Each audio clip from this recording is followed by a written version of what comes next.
আমরা যখন একটা বিল্ডিং এর কাজ করি বা একটা বাড়ির কাজ করি, এই গেট বিমটা যখন দেওয়া হয়, গেট বিমটার একটা নির্দিষ্ট কিন্তু মাপ আছে। আপনি কোথায় গেট বিমটা দিচ্ছেন, আমরা বিশেষ করে যে কাজগুলো করি সেখানে কিন্তু আমরা সব কিছু আপনাদের সাথে শেয়ার করার চেষ্টা করি। আমরা যখন এইখানে বেসগুলো কাটছি, তখন কিন্তু আমরা সদর মাটি থেকে অন্তত 5 ফিট বেসগুলো কাটা হয়েছে। সদর মাটি থেকে 5 ফিট বেস কাটা মানে আমাদের এখানে 10 ইঞ্চি বালি ফিলিং হয়েছে, একটা সলিং হয়েছে এবং সেখানে কিন্তু আমাদের প্রায় 14 ইঞ্চির মতো ঢালাই হয়েছে। তাহলে আমাদের নিচে গেল 10 ইঞ্চি, 3 ইঞ্চি একটা সলিং, 13 ইঞ্চি এবং 14 ইঞ্চি ঢালাই। তাতে এক্ষেত্রে আমাদের প্রায় 27 ইঞ্চি নিচে চলে গেল, প্রায় 2.5 ফিট ধরুন আপনার গেট মাটির নিচে চলে গেল। আর আমাদের কিন্তু গেট বিমের তলে যে গাঁথুনিটা দেওয়া হয়েছে 10 ইঞ্চি গাঁথুনি, সেই গাঁথুনিটা কিন্তু আমরা করছি প্রায় 2 ফিট। এরকম যদি আপনার গাঁথুনি হয় তাহলে আমাদের 2 ফিট এবং প্রায় 27 ইঞ্চি, সেক্ষেত্রে দেখা যাচ্ছে আমাদের 4.5 ফিট কিন্তু অলরেডি হয়ে গেছে। মানে আমাদের যে গেট বিমের নিচ পর্যন্ত, গেট বিমের নিচ পর্যন্ত যদি আপনার 4.5 ফিট হয়ে যায় বা 5 ফিট পর্যন্ত আপনি কিন্তু হাইট করতে পারেন, যে বেস থেকে আপনাকে গেট বিমের বটম পর্যন্ত 5 ফিটের মধ্যে যদি গেট বিম দেন, সেক্ষেত্রে গেট বিমের হাইটটা কিন্তু আপনার টপে আসলো 6 ফিট। আমাদের যেহেতু এখানে 12 ইঞ্চি গেট বিমটা দেওয়া হয়েছে, এটা কিন্তু 6 ফিট আসলো। সেক্ষেত্রে আপনার দেখা যায় যে গেট বিমটা যদি 5 ফিটের মধ্যে বা 6 ফিটের মধ্যে রাখেন, সেক্ষেত্রে বিল্ডিংয়ের জন্য ভালো। আর একটা কথা হচ্ছে যে গেট বিমের উপরে যে আমরা গাঁথুনিটা দিচ্ছি, ওই ক্ষেত্রেও আমরা গাঁথুনিটা দিচ্ছি যেহেতু ফ্লোর আমাদের আরও 1 ফিট উঁচু হবে।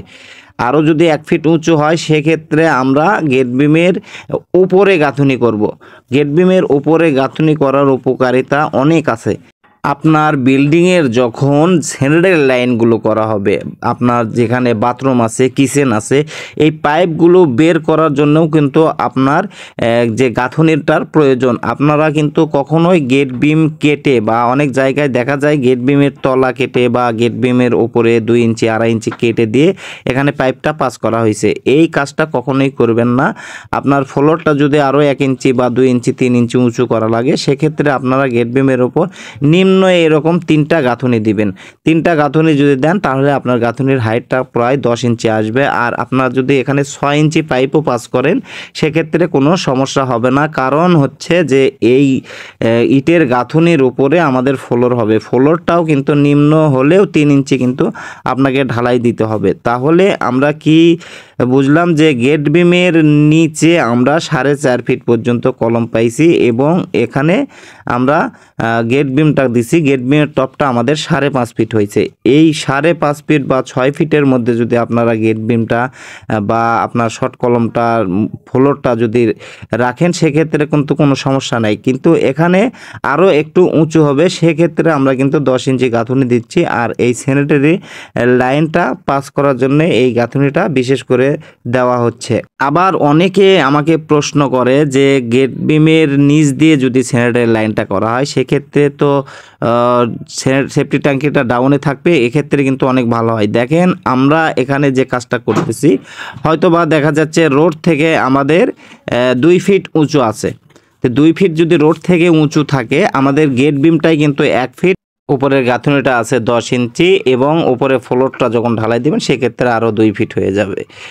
ফ্লোর মানে রোড থেকে 2 ফিট উঁচু হয়ে যাবে। বা এখানে অনেক সময় আরও দেখা যায় যে ছাদ উঁচু করে বিল্ডিংটা আরও উঁচু করে রাখে। ভবিষ্যতে যখন রোড উঁচু হবে, তখন কিন্তু বিল্ডিংটা অনেক সময় দেখা যায় যে উঁচু করে নেয়। সেক্ষেত্রে আমি বলবো আপনারা সেফটি ট্যাঙ্কিটা যেটা করবেন, যদি আপনার যে গেট বিমের উপরে যে গাঁথুনিটা করা হচ্ছে, গেট বিমের টপ লেভেল যদি আপনার সেফটি ট্যাঙ্কিটা টপ লেভেল রাখেন, তারপরেও কিন্তু আপনার ফ্লোর থেকে কমপক্ষে 2 ফিট নিচে কিন্তু আপনার সেফটি ট্যাঙ্কির আউটলাইনটা বের হবে। পরবর্তী সেফটি ট্যাঙ্কি যখন আমরা করব, অবশ্যই সেফটি ট্যাঙ্কির একটা ভিডিও নিয়ে আপনাদের সাথে শেয়ার করব এই বিল্ডিং সংক্রান্ত কথা নিয়ে। আজকের ভিডিওটা আমি আর বড় করতে চাচ্ছি না। আজকের ভিডিওটা এই পর্যন্ত। সবাই ভালো থাকবেন, সুস্থ থাকবেন, সুন্দর থাকবেন।